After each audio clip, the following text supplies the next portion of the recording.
उपासना रही है। आगे चल करके वेदांत दर्शन की तरफ बढ़े नहीं तो बचपन से माँ की ही आद्या शक्ति जगदम्बा की उपासना रही है। और अब हम कैसे तुम्हें बताएं, कोई कदम ऐसा नहीं था जिसमें मुझे अनुभव नहीं होता था कि मेरी माँ मेरे साथ है। और आज भी आपको बताए वही रूप बदल करके श्री किशोरी जी के रूप में विराजमान है। बचपन से लेके आज तक वही साथ दे रही, दूसरा कोई नहीं। ये सच्ची मानो, आज वही वात्सल्य समुद्र रूप धारण करके राधा रानी के रूप में मुझे स्वीकार किए हुए वही है। हम दूसरा मानने के लिए तैयार नहीं है, क्योंकि दो तत्व है ही नहीं, तत्व तो एक ही है। अब वो नाम विविध है, नाम विविध है। तो बचपन से दुर्गा जी की उपासना रही तो उन्हीं की कृपा से ये सब हमें प्राप्त हुआ। और जिसको भी श्री कृष्ण प्रेम प्राप्त हुआ है वो दुर्गा जी की आद्या शक्ति की कृपा से हुआ है। गोपी जनों ने कात्यायनी मां की उपासना की, कात्यायनी मां ने कृपा की, तब श्री कृष्ण पति रूप में प्राप्त हुए। सिया जी ने देवी की उपासना की, दुर्गा देवी की, तब राम जी पति रूप में प्राप्त हुए। तो जहां जहां भी भगवत प्राप्ति का संयोग आता है वहां मां की विशेष कृपा, ये महामाया है, ये कृपा कर दे तो सारा प्रपंच माया का हट जाए, भगवत साक्षात्कार हो जाए। इसलिए मां को पुकारो, मां की विनती करो, मां की आराधना करो, उन्हीं की कृपा से होगा। ऐसे ऐसे चमत्कार देखे। एक दिन एक ढूंढी घाट है, उनमें एक संत भगवान 9 बजे तक मिलते थे, सुबह से 7 से 9 टाइम था। और आज के 40-45 वर्ष पहले तो वो खड़खड़ा होता है जिसमें घोड़ा गाड़ी, सैमसी से हमको वहां घोड़ा गाड़ी, अब घोड़ा गाड़ी तो है नहीं कि और उसको रफ्तार से बढ़ाओ, वो तो अपनी चाल से चलेगा। 1 किलोमीटर पहले ही 9 बज गए। अब इतनी श्रम करके हम उन संत भगवान के दर्शन के लिए गए, अब 1 किलोमीटर पहले ही 9 बज गए। हम कहा वो तो बिल्कुल राइट टाइम दरवाजा बंद हो जाता है रामबाग का। फिर भी अंदर से चिंतन किया, या देवी सर्वभूतेषु बुद्धि रूपेण संस्थिता नमस्तस्यै नमस्तस्यै नमस्तस्यै नमो नमः। हे माँ, आप बुद्धि रूप से सबके हृदय में विराजमान हो। प्रार्थना की, हम कहा चलो। उन्होंने कहा तो 9 बज गए, स्वामी जी ने मिले। हम कहा चलिए। आप सत्य मानिए, जब हम वहां 9:30 बजे पहुंचे तो केवल महाराज जी अकेले बैठे हुए थे, सबको हटा दिया गया था। गए, दौड़ करके गए, साष्टांग दंडवत किए, बोले तुम्हारी माँ ने मुझे रोक रखा है। शब्द यही थे। उन्होंने कहा तुम्हारी माँ ने मुझे रोक कर, जय हो जगदम्बा। कदम कदम पर माँ का वात्सल्य हमें प्राप्त होता रहा और आज भी वात्सल्य उनका प्राप्त है। आज हमारी स्वामिनी के रूप में वो विराजमान है, जो राधा किशोरी, जो लाडली जो महाराज है, वही सब रूपों में। प्रेमणा सन्मधुरोज्ज्वलस्त हृदयम श्रृंगार लीला कला वैचित्री परमावधि भगवता पूज्य कापी सता ईशानीत महासुख, ईशानीत सची महासुख तनु शक्ति स्वतंत्रा परा श्री वृंदावन नाथ पट्टमय श्री राधयु सेव्याम। वही विराजमान है, दूसरा कोई नहीं है। गौर भगवान का अंश रूप में तो ये चराचर जगत अवतार ही है। ये जो चराचर जगत है ये स्वयं भगवान ही बने हुए हैं, किंचन मात्र भी इसमें संशय नहीं है। जितना जगत है ये जगत नहीं है, ये स्वयं श्री भगवान है। पर श्री भगवान है ऐसा क्यों अनुभव नहीं हो रहा? क्योंकि चित्त में विषय का प्रवेश हो चुका है, चित्त विषयों का चिंतन करने लगा है, चित्त भगवत चिंतन रहित हो गया है। इसलिए हमको नानात्व का दर्शन होता है। तो सनक, सनंदन, सनातन, सनत कुमार ये भी भगवान के अवतार विशेष में ही आते हैं। ये प्रथम सर्ग में प्रकट हुए हैं और उन्होंने जो प्रश्न किया वो हम सबके लिए किया, क्योंकि वो तो ब्रह्मबोध संपन्न महापुरुष हैं। उनको किंचन मात्र किसी भी प्रश्न उत्तर की जरूरत नहीं है, पर वो बड़े रसिक महापुरुष हैं। हर समय वो हरिशरणम ऐसा जपते रहते हैं। और 5 वर्ष की अवस्था दिगंबर वेश, कोई वस्त्र धारण नहीं करते, आत्मलाभ से परिपूर्ण है। और इतने रसिक हैं कि वो कभी भी भगवत चर्चा कथन श्रवण के बिना नहीं रहते। एक प्रवक्ता बन जाएंगे तो 3 श्रोता बन जाएंगे और भगवान की परम पावन रहस्यमयी चर्चा, सिद्धांत की चर्चा जगत मंगल के लिए किया करते हैं। एक बार भगवान ब्रह्मा की सभा में सनक, सनंदन, सनातन, सनत कुमार जी पधारे और ब्रह्मा जी से बड़ा सूक्ष्म प्रश्न किया। कहा गुणे स्वाविशते चेतो गुणाश्चेतसि च प्रभो कथमन्योन्य संत्यागो मुमुक्षो रतितीर्षो। हे करुणा में जगत गुरु पिता स्वरूप ब्रह्मा जी, बड़ा सुंदर प्रश्न है, पर ये उत्तम जिज्ञासु के लिए है, उत्तम अध्यात्मवान के लिए है। चित्त गुणों में अर्थात विषयों में ही घुसा रहता है। गुणेश्वा विशते चेतो, निरंतर ये चिंतन विषयों का ही करता है। छोड़ दो, देखो अभी छोड़ करके देखो, जैसे पानी को कहीं भी छोड़ दिया जाए वो नीचे की तरफ ही जाता है, ऐसे चित्त को यदि छोड़ दिया जाए तो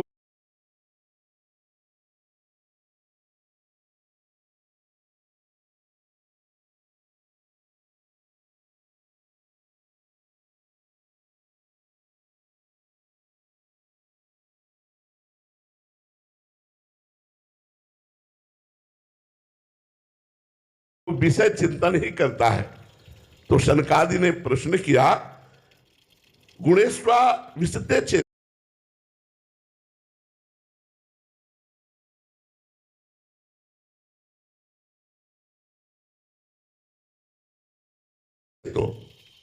ये चित्त सदैव गुणों का ही चिंतन करता है। सतोगुण रजोगुण तमोगुण रचित जो ये माया है, ये जो भोग है, जो विषय है, जो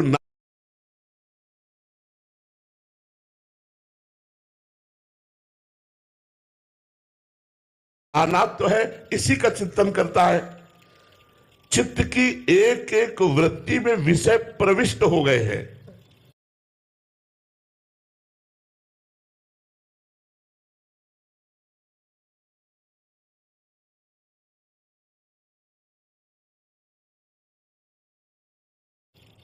चित्त और गुण, चित्त और विषय ये एक हो गया है। विषय बोलो तो चित्त, चित्त बोलो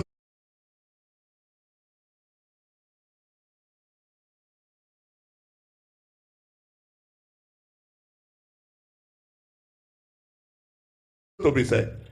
इतनी तो तन्मयता चित्त ने विषयों में कर ली। ऐसी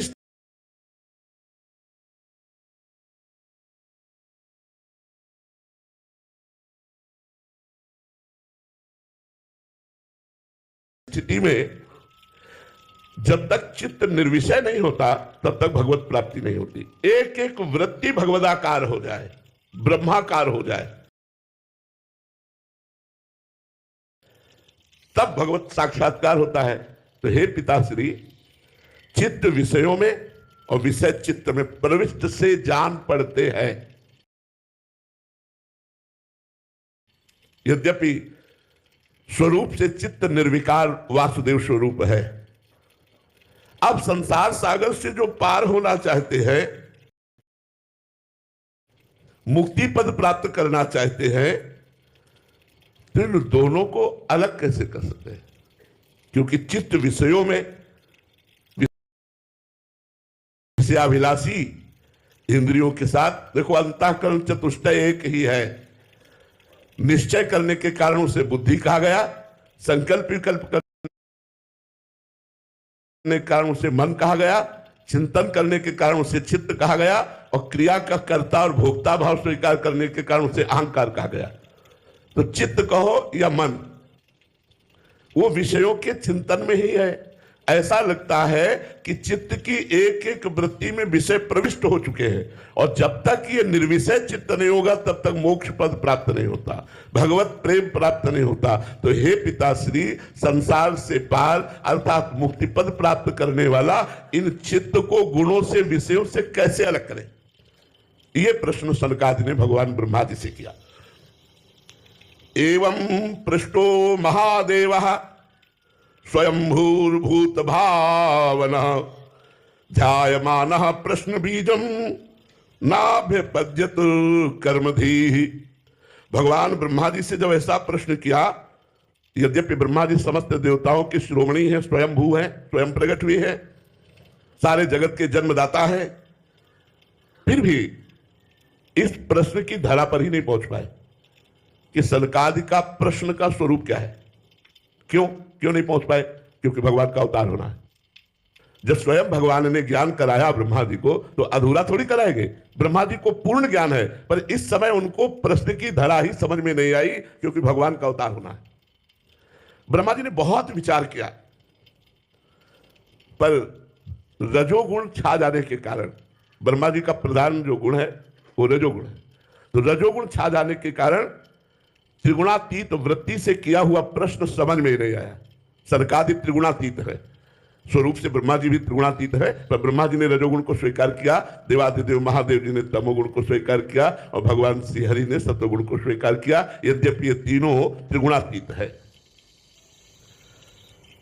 अब ब्रह्मा जी जब उत्तर नहीं दे पाए, क्योंकि प्रश्न की धरा ही समझ में नहीं आई, तो भगवान का चिंतन किया कि हे प्रभु, आप कृपा करके सनकादि के प्रश्न का उत्तर दीजिए। सा माम चिंतयत देवः प्रश्नोपारतितीर्षया तस्याहं हंस रूपेण सकाशमगमं तदा। जिस समय ब्रह्मा जी एकाग्र होकर ध्यानस्थ हुए, उसी समय भगवान रूप धारण करते हैं हंस का। निर्विकार को हंस कहते हैं। जो निर्विकार स्थिति है उसी का नाम हंस। इसलिए अपने संन्यास मार्ग में हंस, परम हंस आदि निर्विकार स्थिति, त्रिगुणातीत, कालातीत, मायातीत जो स्वरूप है वो हंस स्वरूप है। और सबका स्वरूप हंस स्वरूप है। जो उसी हंस स्वरूप में स्थित होते हैं उन्हें ही परम हंस कहते हैं। भगवान ने निर्मल परम प्रकाश में, दिव्य ज्ञान में हंस स्वरूप धारण किया। हंस स्वरूप का तात्पर्य हम किसी पक्षी हंस से नहीं लेते, जैसे महाराज जी धारण किया और आकाश मार्ग से भगवान प्रकट हुए। ब्रह्मा जी जी ही देखा कि मेरे ध्यान के विषय भगवान हंस स्वरूप में पधारे, तो अर्घपाद्याद अर्पित करके भगवान की पूजा की, 4 परिक्रमा की, भगवान की चरण वंदना की। इतने में सनकादि भगवान की तरफ देखने लगे और सनकादि ने प्रश्न किया। बड़ा गूढ़ विषय है, ध्यान से जो अध्यात्म में चल रहे हैं वो समझ पाएंगे। आप कौन हैं? जब ब्रह्मा जी ने चरण वंदना की तब सनकादि ने भगवान से प्रश्न किया, आप कौन हैं? परमार्थ तत्व के विशेषज्ञ है सनकादि। अब इनको वैसा ही उत्तर मिलना चाहिए, इसलिए भगवान मुस्कुराए और सनकादि से कहा, ब्रह्म ऋषियों, परमार्थ रूप वस्तु नानात्व से रहित है। इसलिए हम कह रहे हैं गूढ़ विषय है। परमार्थ वस्तु में नानात्व नहीं है। पहले बताया कि केवल माया भ्रम के कारण ये जगत दिखाई दे रहा है, नहीं, केवल भगवान है। वासना वासुदेवस्य वासितम भुवनत्रयम् सर्वभूत निवासोऽस्मि वासुदेव नमोस्तुते। बहुनाम जन्मनावन्ते ज्ञानवान माम प्रपद्यते वासुदेवा सर्वमित समात्मा सुदुर्लभा।